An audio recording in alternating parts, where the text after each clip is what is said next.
Affinity Xtra, be extra.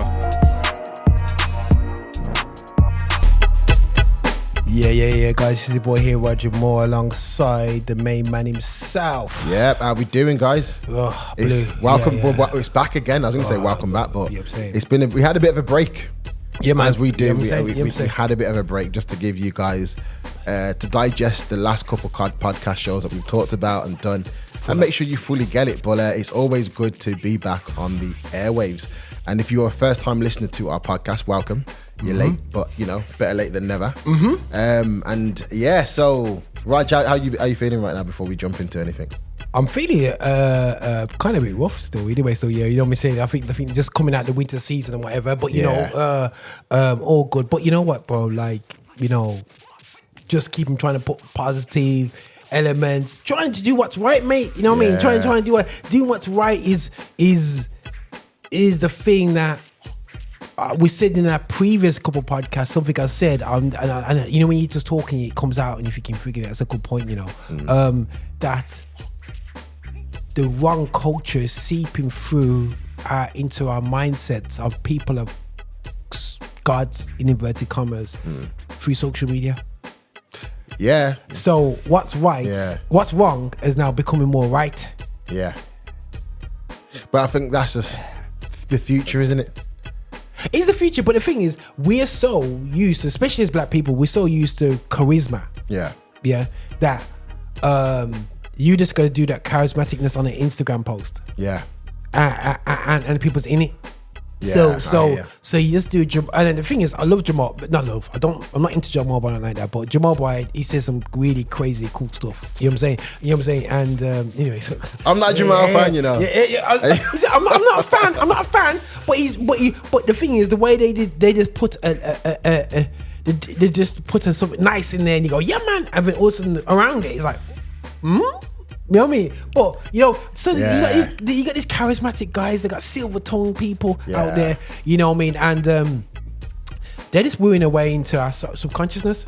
Do you think then that a lot of Christianity at the moment, I don't want to use the word whitewashed, I'm going to use the word diluted in regards to, because for years, I mean, I've been a Christian my whole life, and I've always heard God's soon come, and I'm like, well then, he's either late or he's not coming in the time frame you think. Like, yes, he's coming, but anyway, aside from that. Wow. And so we've always heard it. Yeah. But yeah, I just feel like ministry-wise, in terms of, it's very difficult to find, in my personal opinion, good leadership and good pastors. I don't know if COVID has just completely shaken the field, because prior to COVID, I felt like there was kind of good ministry, there was good speakers. Since COVID, I'm kind of looking at a lot of ministers like side-eyed, like, I'm not too sure where you got that scripture from, or I don't think that really meant that. And I know Jamal Bryant, for me, he's one of them kind of pastors where once I heard him, there's a couple of things I saw him do, okay? That I was like, I'm not too sure. But then when he talked about the church growing their own cannabis farm, and I get how America works in terms of cannabis, but for his purpose was to try and drive men into church, I was like, I'm done. Nah, like, sorry, brother, like, I'm gonna have to Drake you. I'm gonna have to go Kendrick and have to Drake you. Drake you, you're not like us, man. Like, I don't know where that comes from. That your mentality of trying to bring men into church is by substance, and I'm not talking spiritual substance, but medical substance for them to smoke up and find Jesus in the spliff. Wow. Yeah. That's a bit babe. Listen, man. I say I can't even back them one there still. And I think that this is the problem now. Is like you got everybody putting out sound bites. Yeah. Sound bites killer. Like, when we guys check out the TikTok, you'll probably see we trust me. This show alone will put out loads of it will crash. Yeah, the whole whenever I put it through the AI and it comes out afterwards, it crashes it, man. In terms of sound bites, you just laugh. You can, did I really say that? But but the sound bites that we put out there by ministers is very scary. You know what I'm saying? It's because the thing is like there's so many out of context things. It's absolutely unreal, and we've got to be careful what we say out there. And I think that people are actually believing and following what people do out there. The same way we look at people like, when you look at far right groups and you have charismatic people leading people in a wrong way. In terms of that, you can have charismatic people leading people the wrong way when it comes to biblically marriage wise, and adding into male self-esteem. And it's something that I do. I would say definitely myself, and even to yourself in a certain extent as well, because there's a few years in between us, but I would say that I'm the beginning of a generation, and because of my age, I was the oldest in my age, but I've got people my age who's the youngest out of their siblings. Oh, okay. So, but the thing is, what you find is that we're totally different. Yeah. You know what I'm saying? So I'm the first real English generation. I know what necessarily, you know what I'm saying, real UK people, while they're still, Caribbean vibes still, where I'll go, what are you parents doing that? So I find myself in that sort of way. But what I find is, for me, the traditional elements of the family, the husband and the wife roles and so on, within a generation is totally flipped. You know what I'm saying? Yeah. You know what I'm saying? And I think there's a toxic element which I know the subject we want to be tackling today is really there's no male empowerment. I was in a space yesterday and I was talking about, somebody says the males don't want to come church. They don't want, especially want to be specific to black males. You know what I mean? We don't see refuge. Yeah. In the space. You know what I'm saying? They see pressure. Yeah. And a lot of times women will say, "Oh, it's men's fault." While there's a lot of men, abusing power in church. But if you find out, really check it out, it's one or two men, because majority of men don't go to church. Yeah, it's a mixed bag. I think you're right in all of that, in terms of there are some men that abuse power, in not just in church, but just generally. Generally. I think, and I think sometimes, I don't know if it's lack of self-esteem, lack of lacking of something, where sometimes I think some people just have the power and abuse it. I think some people who have power generally don't know how to do it. And I find, and again, I could get in trouble for this one, but I'm going to say it, Rags, because we're obviously a Christian podcast and we're talking about mainly stuff from a Christian perspective. There's a lot of ministers that are getting in the role, and I'm going to rewind back and say something that Bishop Shackelford said, where I've always been like, I love what he said on this one. So he said, and I'm quoting it, not how he said it, but in Blues term, is there's so many people. He has a good accent. Yeah. He can't speak patois. I can't talk how he does it, But there's so many people in roles today in church. You can't speak patois? I can talk patois. No, you I can't. can talk patois. English. You know what? English, my patois, the worst thing is, I did it for years though. My patois was better when I was cussing. And then I was like, give that to God, and now it's not as good. But my family's Grenadian though, so we don't need to know patois. We're broken French. But one of the things he said was that a lot of ministers are in positions not because they've been called to, but because they look the part. So they're friends, they're loud, stuff like that. So they've been given authority, position within church, and they never should have had it. And he used the perspective from David in the Bible, where he said, if you look at the whole scripture, where Saul came and looked at and asked for the sons, and if you look at it, Saul went through all of his sons that looked the part, sound the part, and had the features. Now, from a human eye perspective, all the sons that Saul put forward would have been perfect, but it was God that told. I'm saying Saul. No, God that told him that's not the son. Jesse, you mean? Jess, sorry. I do read my Bible. Something like, him said Saul. Yeah. Right. So God said, that's not the son. And that's when he said, is there another? And he said, David, but he's tending the sheep. And when David came, they were like, God said, that's the one. And his point, what he was saying is, there's a lot of people where leaders haven't been given that. They're not connecting with God, some of them, where they're hearing from God to say, that's the person that needs to be in leadership, that's the person that needs to be in charge in praise and worship or certain responsibilities. So now we've got people who fake it till they make it. So we've got people who are running churches, ain't got a clue what they're doing, probably not really hearing from God, and just kind of like, just ain't got a heart for people, bro. Haven't got it, man. You gotta have a heart for, You gotta have a heart, bro. And, Yeah. and there's some people that can got the lyrics, got the talk, but just Can't haven't put together, yeah. haven't got the heart. And what you find is that when you're witnessing we're in a time right now where we're getting attacked from every corner. Yeah. And I'm not saying no one did before, yeah. But the thing is, you could quicker just get your gram, press play, and just chill somewhere in peace and quiet. With this thing called a mobile phone, which is everything to us now. Yeah? Lose Bro, that. bro, from payments to checking your bank, people have these big iPhone Plus. I ain't got one because I watch them because they can you'll say, but they can literally they don't need a laptop. Yeah. Where just run the whole business off their phone. Yeah. You know what I'm saying? Everything. Yeah. So because of this, you can't get away from the world. You can't, and now you got pastors using ChatGPT to write their sermons. I'm just saying, and we know it's true that you got leaders now. You don't even need to write their scriptures anymore because they can just pull it in an AI tool and then just read it. Did you see that lady in America, the white young lady who went on stage and was preaching a sermon, and people were loving it, and then they found out that she's just repeating what TD Jakes did like many years ago. Yes, I heard about that one. Yeah. And so it took someone to jump online to find out. Hold on, this girl It's is a white lady, isn't it? Yeah. And they were she- like, I mean, the clue should have been in how she was talking, how she was operating. Yeah. I don't know why people had to go and look. Yeah. Because at first she'd have been like, nah, she's got a bit too sauce for this kind of preaching. But the fact that she was allowed to do it and no one really picked up on it until afterwards is a bit of a joke. But it just kind of shows the society we're on. But saying that and following that, and one topic I definitely want to be touching on as well is, and we've covered it before, is the state of mental health today, particularly within men. Why is it okay? Right, I said to people, is it a good point they have, and there's a lot of awareness around mental health over the past. It's raised out the woodwork out in the last 5 years. Yeah, in the last 5 years, you've seen this massive advancement and talk about mental health. Yeah, especially after COVID. Especially specific. Yeah, 100%. Is it the case that it's more cases, or we can diagnose it a lot quicker now?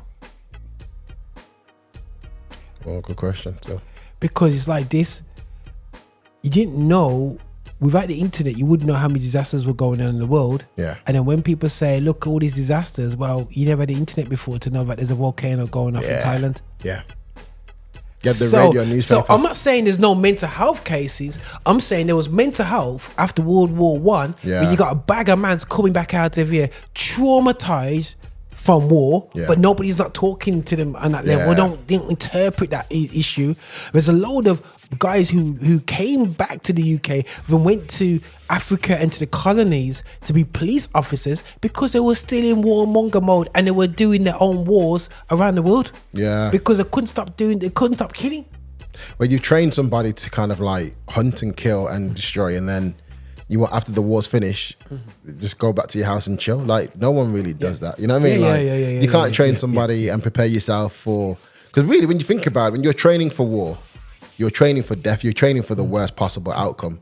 And the skills are there to help you survive, to win in your favor.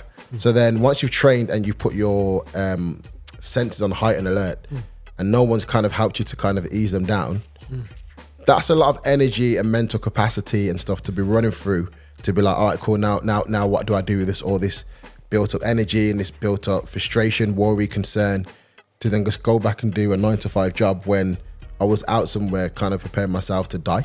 And I think there's a still kind of bit now in terms of a high, and I know some women might question this one, but it's not about you today. But there's a high expectation, I would say, on men, particularly in society today, where if you're same kind of thing, I think a lot of young guys now don't get the luxuries to kind of have that safety net. And I'm talking from youth. So like youth are now kind of worried about, if I go out on road, I could get stabbed, I could get mugged, I could get beaten up. So you're always on high alert. And so you grow up with that high alert mentality of can't get caught slipping. You're 16 with that mentality. You check yourself, you're 23. Check yourself again, you're 30s. True. Check yourself, you're in your 50s. True. And by then you're like, I'm so tired of being ready and alert that I don't know what it feels like to take it off. And so the relationships ain't working properly, or they're too masculine in their relationship because they don't want their missus to over masculine them or demasculate them. They have children, and if it's boys, they've got to try and give them that kind of energy or that kind of mentality of here's how I survived and this is how I know to survive, so I'm going to give it to you. So now we're passing on to the next generation our worries and our frustration of being prepared, and then their children's going to do the same. So we've just got generations now, particularly of young kids being vented and ready to fight. Now, I was saying to my friend before, my dad never passed it to us because when he came over from Jamaica to England, there wasn't that. I mean, they just tried to survive in terms of being black and getting through. Now you got to survive being black, being a brummie, because we seem to get some harsh kind of like critics from people. And then just being a dude. So if when you look at the plate that you got to handle. Do you think us men have been villainized a lot right now as the villains? Do you find, because I do feel like there's a massive injustices going on, but that in the past, and I feel that when I listen to women sound off from misses to the siblings to women out there, oh wow, it's been a man's world, it's been this, it's been that, and you feel like that somebody's stupidness, we get the pressure of that to be there. Some guys have loads of children, some guys don't. You know what I'm saying? And especially as Afro-Caribbean men, we get seen as the champions for having, both of us have, just make sure you haven't got enough pity. No, I ain't got no pity. No, I know of, no, I'm joking, I'm not going to. He's that man. We're going to hopefully we'll be doing Ancestry.com soon, bro. So also the DNA let's go, pew, pew, pew, pew, pew. Pure letters go, ready. I know him. Right. No black people look the same. You know what I'm saying? You're going to be like, yo, bro, you got to take this one for me. But I think that we've got two guys here who fortunately we don't have children upon road, as they would say. You know what I'm saying? And I think that but this narrative is not talked about a lot. Nah, not at all. You know what I'm saying? It's not, and it's frustration of guys that are in our age group, but the guys who are born here, we feel like we. Don't get me wrong, there's guys out there, I know not plenty guys, I know a handful of guys who got loads of children. Let's be real, you know what I'm saying? It happens. But also at the same time, I know a lot of guys who don't have children or just have one or just two. You know what I mean? Either ex-partner or the partner they're currently with. They don't have loads out there. So I feel that, that whole villainization about, I just find, and online, the wars between, you got to think about it. Young men are more secluding themselves into sitting down watching YouTube and videos in their room, bro. Let's be real. Your children get a little bit older now, and they're getting used to this. Say, Dad, I'm all right. What are you doing? I'm in the bedroom. What are you doing? I'm on the iPad. What are you doing? I'm on Roblox. Oh, these things. Which is going to be. This is going to happen in this world. It's like, what have they been told about themselves online? You know what I'm saying? And when you continually feel that you got angry sisters, you've got angry online sisters saying that this is all what people like you do. You know what I'm saying? Because, why do you talking rubbish? Name me how many spaces are positive about us. Those men. Us Afro-Caribbean, bro. You know what I'm saying? You don't see us as doctors. Nah.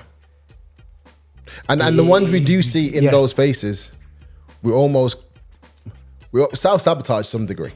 So some of them, it feels like some of them in certain roles when they've made it, disassociate themselves. Oh, 100%. And so like, I'm not like you guys anymore. They move apart. Or there's ones where if they made it, we kind of feel like, they forgot where they come from. So then we villainize them and be like, actually, you know what? Now you think you're too good for us. We don't like people like you. And so I think there's a catch-22, but I think there's not really much of a space where there's a discussion around it. And I think that just comes, like you said, in general, around mental health in itself. I think we don't understand it, and then I don't think we identify it. And there's almost a part, and I'm going to bring this back to the church as well, where we're poor first aiders in a sense of, come on, we mention it and we over spiritualize it in the sense of, well, we'll pray it out. Well, I totally agree that prayer is important and it totally works, but so does time. Like, one of the best gifts God gave us was man should not be alone. And it's not just in reference to a relationship. I'm talking about in terms of society, that we should be communal with together. You know what I mean? That's why the church comes together. So if someone's struggling with something, why can't you just take the time to say, yo, let's just go to a cab coffee. Let's just go and link up and talk. Let's chat on the phone. or how are you doing, and find out how they're doing and talk. And I think sometimes there's that issue there of building relationship to talk and just have it. And I think for me, sometimes we're too cliquey within the church. So actually, if you don't fit our circle, if you don't fit our group, if you're not doing something within our group, so you're not leading at the church, or you're not impacting when you're praying, or blah, blah, blah, well then you're one of us, but you're at the side. And I think that's felt for some people. And then I think that's where a lot of our issues are, in terms of there's no discussion, there's no support. And then people mask going to church in our society that they're cool, but then behind closed doors, they're like, I'm ready to kill myself. Because I can't come to you and talk to you about where I'm at. I can't come to you and have that discussion because we've got no first aiders. Talk a good game on service, you know what I mean? And ask for that offering. But when it comes to, you know, I come to the front, let's pray, let's talk, there's not that option though. No, 100% hear what you're saying. I think sometimes there is the talk, but there's a practical part of the talk. Okay, the reason why the brother, okay, let's be real. I'm trying to like go, right, how do I say this? Right, basically, so when it comes to creative jobs out there and different opportunities that they have, you know, it's very hard for us to get to. So was a period when I was trying to get creative jobs, you know, and whatsoever, in Christian world, outside Christian world, and whatsoever, and I was always overqualified for it, experience wise. I knew what I was doing, I knew all the softwares and whatever, and I just weren't getting the jobs. Now, you can talk to me all you want. I just want a job. Yeah. You know what I mean? There's a conversation. Yeah. There's a practical side. You know what I'm saying? So to help a man, help him, a lot of times, what's the fundamentals does a man want to do? Earn. Yeah. Provide. You provide. Yeah? Yeah. Now, if it's so hard for us to provide, you know, where when you look left and right, and I went to a school where I was the minority, you know, and when you see people who are doing lesser stuff than you, earning 3 times more than you, you know what I'm saying? You know, when you're looking at spaces where you're going, hold a second, you know, so I've been given a little to provide, and they said, just be happy. And you're going, how can I be happy if I'm living hand to mouth? And this is you gotta look at what contributes to the struggle mentally, and one of the main struggles for us as black men, Afro-Caribbean men, is our earning potential. Yeah. Because, you know, I work with them guys in football, and one of the guys were complaining about my guy. Said, "Oh, he's rude, he's this, and I pointed to his team. You got players that earn 3 times more than me. Yes, they have to go back home knowing that they got a 0-hour contract. You know what I'm saying? Earning just about enough to provide for the family. Survive, you know what I'm saying? Yeah. But your youths can mess about, do that, and just walk into a plastering job and earn way more than them guys working crazy money. You know what I'm saying? So for me, and it's like, oh yeah, that's true. You know what I'm saying? You know what I mean? So that is a major. The ability to provide is a major, and I feel like, I'm not saying there's guys who are successful, and I'm fed up of Afro-Caribbean guys who have succeeded, who are retired, and says, look at me, I've got there. But the thing is, you've had to go up a steep hill. Yeah. You know what I'm saying? Yeah. You know what I'm saying? Stop pretending that hill should be there. It shouldn't be there. So what you need to be doing is getting rid of that hill, so we have the same plane. So for me, that's a major problem, is our earning potential, and spaces haven't supported a network of an almost job center perspective that they could almost support their, you know what I mean? Yeah. They could be going to me, going, Roger, you've got a business. Do you need anybody to work for you? Okay, skill set. We're going to put it out as an alert for any people young between. I ain't gonna. But you know what though, and it's funny you say that, because there's a danger, and I've been seeing this in the work that I do with young people. Yeah. A growing concern where we've got young black guys, well, young people, but I've worked particularly with a lot of young boys from Afro-Caribbean ethnic background, and there's a lot of parents saying, my son's just at home chilling because he doesn't know what he wants to do. And so I'm like, all right, cool, but then what conversations have you had about what they can do? They're like, oh, well, every time I say stuff, like, they don't know. And at first I was like, oh, okay, cool. I used to give options and stuff like that. And then one time my spirit was just like, have the conversation with the parent and do it. pretend you're the child and say to them, all right, you know what? Just give me an example of how the conversation goes. So imagine I'm the son. What kind of questions are you asking? How are you asking? What tone are you asking in? What's your expectation from that question that you're asking? And so many young guys, when they talk, I'm like, the reason that they're not giving you the answers or they're giving you lip service is because your answers have come with, I'm not asking because I want to know. I'm asking because I'm telling you, you need to be in a job. You need to be in something. So now we're getting a lot of young boys, particularly in depression mode, because they're like, I want to do something, but I don't know what I'm good at. And no one's told me the options. And so I'm frustrated because there's things I want to do, but I feel there's limitations because of my skin tone or my ability and experience, or there's no pathway. So no one's telling me how to get into it. And if I do try and get into it, it's dominated by other nationalities. So it's a white dominated area, or my environment tells me you're reaching too high. So therefore lower your expectation. And so therefore they're stuck in a kind of mountain part of, so what can I do? Because I thought I wanted something, but now you're telling me that's not good, blah, blah, blah. And so what you're seeing now is the beginnings of like high anxiety, depressions and stuff like that. And then parents that don't know how to pull their children out of a rut that they've put them in. Okay, yeah. But then you look at that and you're thinking, okay, cool. Well, in the next 10 years, if they don't get out of that, that's going to be their skill set, if that makes sense. Like, no, I think, well, we come from a different extreme for yourself. You think you could be in the yard of your mother's yard. Yeah. You know what I'm saying? You get a job? You got to do something. Yeah, you know what I mean? yeah, You know what I'm you better saying? make some What you do in the yard? Yeah. Oh, I'm just deciding. Money You know happy, what I'm yeah. saying? You know, bro, like there's no decision making. But I think that with, I hear this too often from parents, and I think that we got to understand that, doing something is better than doing nothing. Yeah. Yeah. Now Absolutely. I did an engineering degree where I almost got a first class in it. Yeah. And yet I'm not in it anymore. Yeah. Because it wasn't real. I knew from the first year that this is not me for the rest of my life. I knew it. But I completed the course. Yeah. But the thing is, university education is not just about the course, it's about life. Yeah. And understanding life. You know what I'm saying?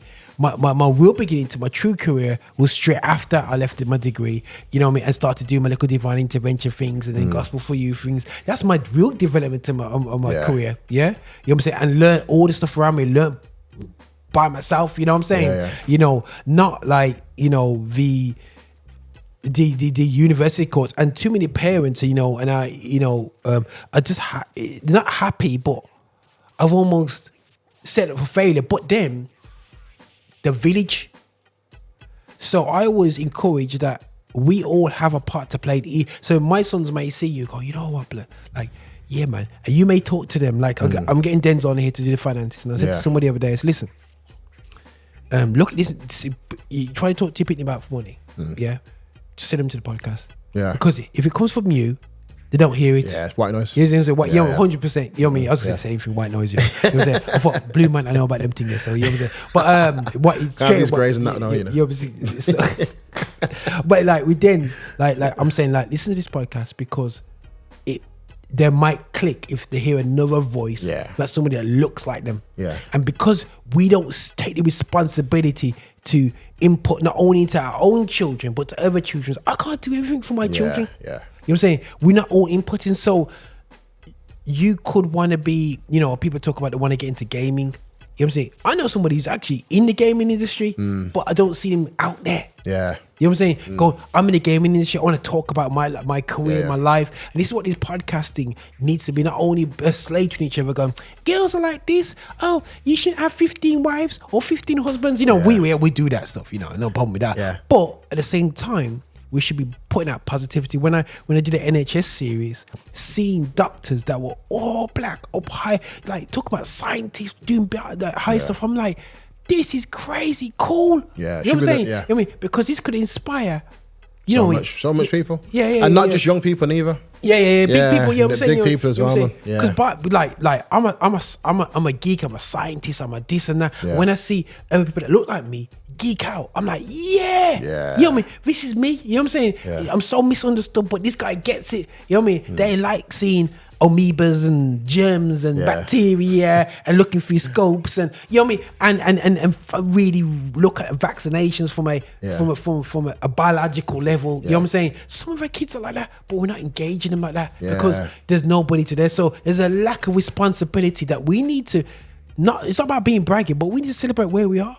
And you know what? It's not just because I know we've kind of touched a bit more on young people, but I'm going to say this for young people and adults is because when it comes to young people, there's an expectation that our education system presents this to our children. There's an expectation that they present this to our young adults, but the truth is like it's on the arms or the responsibility as the parent and the community. You know what I mean? So if you're an aunt, an uncle, a godparent, a good family friend, it's on you. Like, you know, I remember church as well, but the church is that community, and like, if you're part of that community, then it's part of you. Because the mosques are doing it. 100%, 100%. So I'm putting the responsibility to the church. When I go past the mosque, and then schools are full. Like kids are coming out of school at 7 o'clock. I'm coming from Mikey's gym on a Monday, and I just see. Beside the mosque over by the bridge, by the flyover, bro, that's ram out with parents picking up their children. Man. Right about 7 o'clock on a Monday evening. I'm going, getting careers advice, getting education support, getting all that business. What are we doing? And that's why they do so well, because they do go to school, then go home to get dressed, then go to school again, which is with the Iman, and then come home, and then bedtime. So. You're right, but I think we do need to and there's no excuse because there's so much access now for us to self-educate in terms of we've got access to YouTube, we've got access to libraries, we've got access to books online, we've got audio books that you can listen to, you can ask other people in the profession for information, you can jump on LinkedIn and talk to the professionals themselves and say, well, what material would you advise to listen to help me to educate myself better within that field? So there's so much access to people, podcasts as well, so much stuff that people can access to now to better themselves and to better their families. But I think we're in such a rut where we want it kind of like spoon-fed and given to us.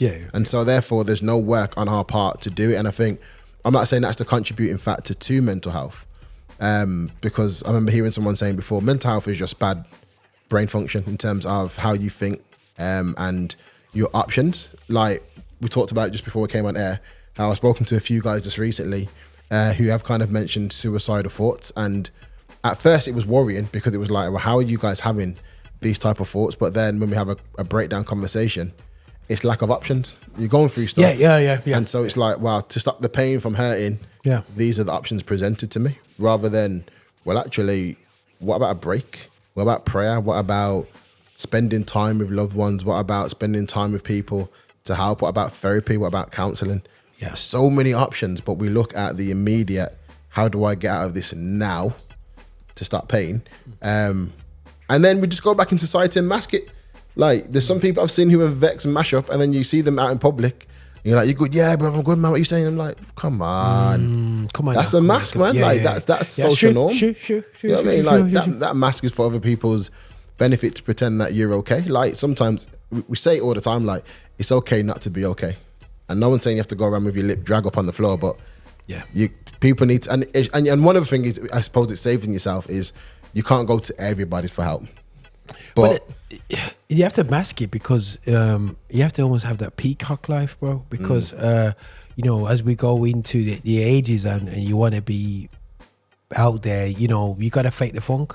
You know what I'm saying? I don't know, I'm not saying it's the right thing to do. I'm saying the pressures are you got to fake the funk. The pressures are whenever you look online and these guys are going online. Yeah, I'm a six figure guy. I do this, I do that, I do that. And you watch certain programs and women are asking for 6 figures guys, and you're looking at, oh my God, man, I can barely get a job. You know what I'm saying? You know what I'm saying? What hope is there in me going forward? I've been told that I'm too lazy. I've been told and you don't have no. Yeah.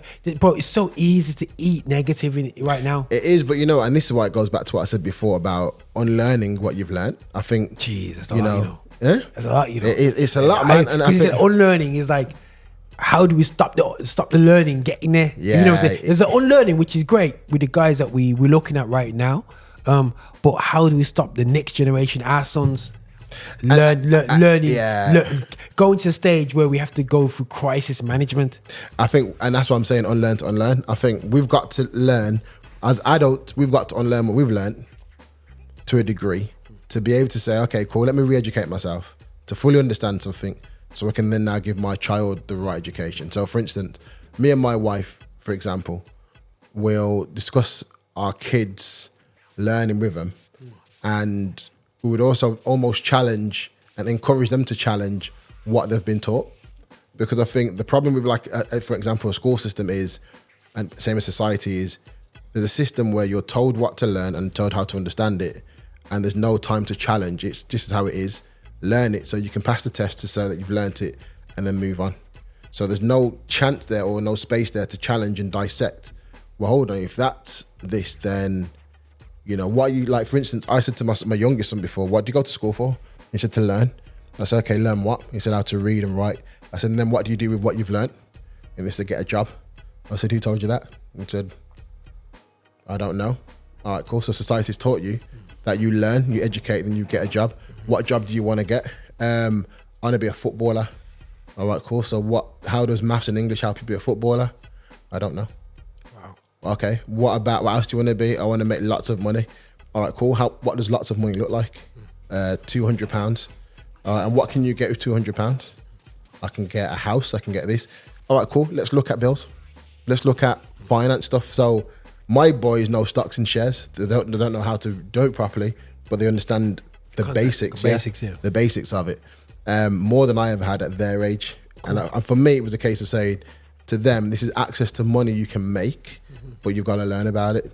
We're not doing stuff like that. And that was, for me, not just my frustration, that was for me saying, the point of that was saying, listen, we need to unlearn what we've learned to teach ourselves and our children. So I went off and learned about stocks and shares to teach them. So that's another access to finance that they can do, so that when they get older, they're not stressing just about working a 9 till 5. They have different income streams coming through that they've learned to bring in that money, because they know a 9 to 5 job ain't going to do it. Encourage them to look at their dreams and their goals and say, like, what do you enjoy doing? Keep going for that. So you want to do football? Let's look at a football team. It's things to help them to look at their mental health down the line that they can work on, that makes them happy, because we don't concentrate on things that make us happy. We look at concentrating on things that make us function. And that's not always the same thing, for me anyway. Yeah. No. That's good, man. That's good. That's good food there, bro. Because I think that, I think we're here to as we are learning, and it's how we pass on to the next generation. I think that, and it's a very awkward element, because we have to understand what went wrong with the generation before and still love them. This is not a situation where we said, wow, we don't like the way our dad did this and where our dad did this, or where our mum did this. And there's, with grandparents that had a way, they kept everything to themselves and whatever. And they're not telling us about their struggles. They're not. You know what I'm saying? And whatsoever. And I think that this is the generation where we just need to challenge and actually be open about our struggles, and open about how we got through things, and it's tough, when you sit down with your sons and say, listen, sons, I was vulnerable. I am vulnerable. You know what I'm saying? I know myself. I need to walk away from certain situations. Why is that, Dad? Because if I don't, I might be a madness go on. You know what I'm saying? You know what I'm saying? You know what I mean? Like, we had you madness. Yeah, madness can go on. You know what I mean? So the reason why I avoid confrontation is because, you know what I mean? You don't know that, you go for don't be arrogant in what God has done in your life. Yeah, you know what I'm saying? You know what I mean? A lot of us are arrogant, says, yeah, I can go here, do whatever. Don't poke the bear. Yeah, man. You know what I'm saying? Don't poke the bear. You know what I'm saying? They say, you go, come like, you know what I mean? Because the bear may come out, man. You might start run. You know what I'm saying? So for me, it's like, it's adding little bits of wisdom for young people to handle. But it is a major concern, Blue. Mental health is as we see more about it, as we diagnose it more. Reality that we all have mental health.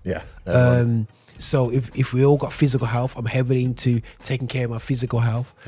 Through going to playing football and do gym, being active, going up the stairs that we get to the studio. You know what I'm saying? So that's part of my physical health journey. But at the same time, I've got to do things positive for my mental health, and it's a very hard thing to do because we used to laugh at sorry.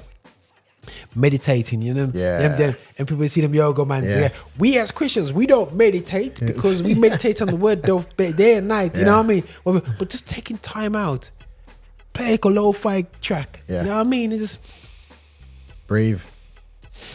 stop. Your heart rate goes up, man. What's wrong with that? So much. And you know what? And it's not even just, it's that in addition to so much other things like what we do, but also what we eat. Yeah. We forget sometimes that our mental health is also attached to our food. Like, you know, there's a lot of people that are eating unhealthily and then wondering like why they've got health issues and mental health issues. And it's like, because the food you're giving is not helping and stimulating your brain, your muscles, your minerals, your body. And I'm not a food guru, clearly, but it's something that I've started to learn more about where I'm like, well, actually, you know, if we keep the phrase health is wealth, then health incorporates fitness, physical, time, food, you know, all this stuff. Like there's a lot of people that don't even drink like regular water. Even coconut water. I'm not one of them coconut water guru people, but I noticed that when I started drinking coconut water, hydration for me went up because I was dehydrated a lot and I was drinking down water. The more times I was drinking coconut water, I was like, right, this actually got the electrolytes and so there's just so much stuff in our foods. Yeah, I drink like literally 4 or 5 liters a week. See, and it's good for you, man. Like, so when we talk about our mental health, there's just so much stuff that incorporates that we need to do for ourselves. So there's stuff that we need to do as a community, but there's stuff that we can start doing individually to make that better for ourselves. But the honest part is, comes like you said before, the start comes with vulnerability, accepting that you're in a position of needing support and needing help, accepting that it's beyond your skill set right now, and then seeking out people that can help you to move forward. And some people might be like, I don't want to be a pest, or I don't want to be like intrude on people's time, whatever. But some people who are doing well is because people are like, you know what, I have access to these people. They've granted me access to do it, so I'm going to use it, and they're doing better for it. You know what I mean? Yeah. And there's still more people that need to start giving that time and stuff like that. But that's why people are better. But yeah, I'm just looking at the time that we've yeah. Man. So now, man, 100%, man. You saw, guys, time it goes quick. It goes quick when we're having fun, man. Yeah. Anyway, so I think that, guys, that was a little bit teaser what we're going to go into. Watch your space, guys. Please ask questions. Please. Mental health. We're going to be getting on, and hopefully as we get into this new season, Blue will be getting some guests in there. Yes. And, you know what I'm saying? No pressure, but you know what I'm saying. And you know, we talk about a lot of subjects, fun subjects. You know, when it comes to relations, mental health, just life in general. Just real, I'll say it's a real talk session, bro. Yeah, you know man. You know what I'm saying? And you know, it's all good for that, man. But listen, guys, for me, and me, Blue. Blue, over and out, man. Over and out. Take care, guys. Blessings, man. Peace. Hi, and thank you for watching. Make sure you subscribe, you like, and you comment, and make sure that you're sharing the videos and watching so much more. We have loads of content for you. I hope you enjoy. See you soon.